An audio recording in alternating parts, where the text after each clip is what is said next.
សង្ការមើលខ្សែទឹកហូរ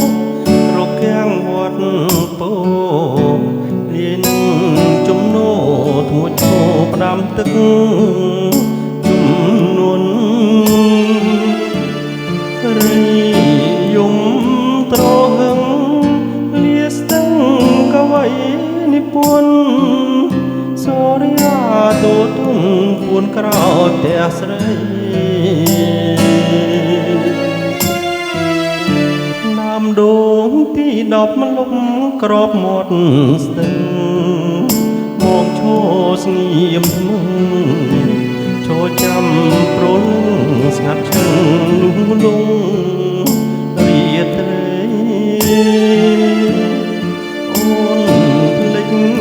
យាចាណាលបានសន្យាពីថ្ងៃថាម៉ោង8ស្រីមកជួបបងអីលើបានសូនដូចក្បូនរស័ព្ទទឹកគួចសំណាត់ហូរលឿនកន់ឡោ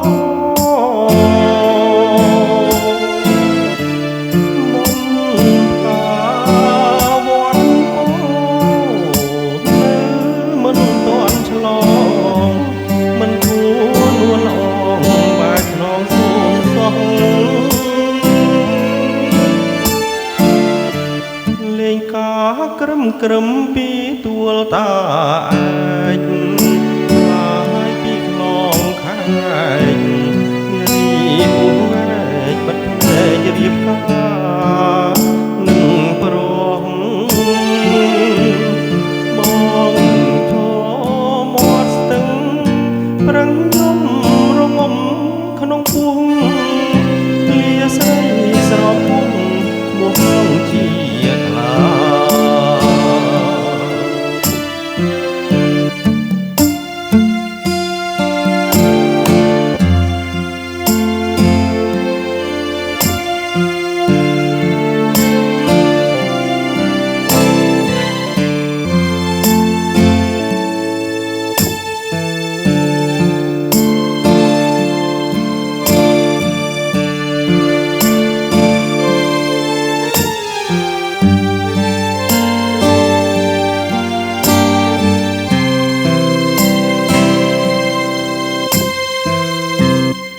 លេងការក្រឹមក្រឹម